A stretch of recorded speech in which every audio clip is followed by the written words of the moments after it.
I'm Ken George, President and CEO of Big Bang Entertainment and Executive Producer of MXvsATV Supercross. MXvsATV Supercross will be released September 9th. So we're coming out on Xbox 360 and PS3 initially, with the PC version to follow. So I'm really excited about our DLC plan because we have new gear that'll be coming out every month. Of course, we'll have OEM bikes, and every year we'll be updating those so you can keep current with the model years. We'll have new tracks, of course. That's the thing people are most excited about. Once you play through the game, you want more. So we'll have arena cross tracks. We'll have some outdoor races that feature the rhythm racing that we're, kind of trademarked. Also, we're talking about rider compounds. We're built around famous riders. We love to do that, and we're talking to some of the top guys about that.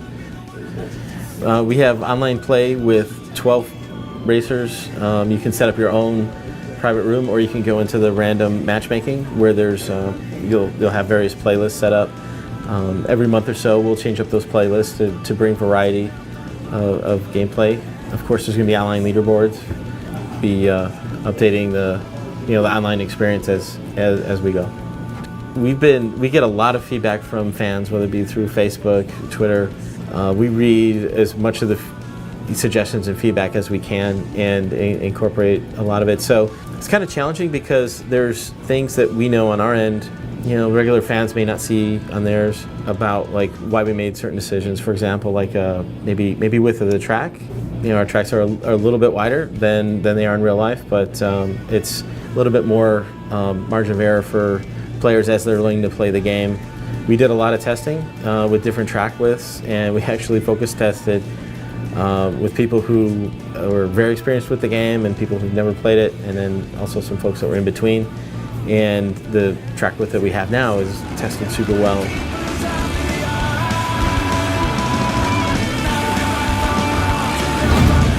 Hi, my name is Mike Mamela. I'm one of the senior game and level designers. So this go around we have 17 Supercross tracks, and they ramp up in difficulty while still providing a lot of depth and sort of technical lines for the advanced player.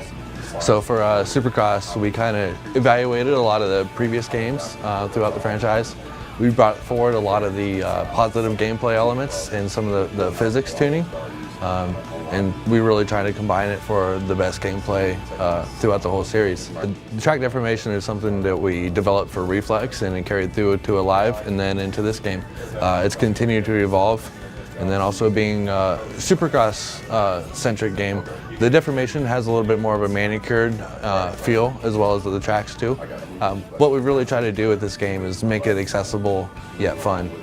Some of the previous games were a bit restrictive and punishing should you go off track or lose your rhythm. So that's where kind of the preload and clutch come into play, and that's where a lot of the gameplay mechanics and the track designs also come into play.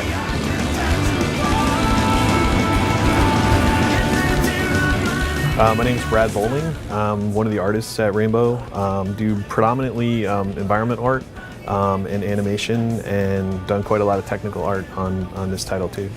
A lot of it was kind of a start from scratch. And so it was good to start from scratch with something to give the consumer, when they get in there, like, hey, there's this whole new environment for me to check out that I've never seen before.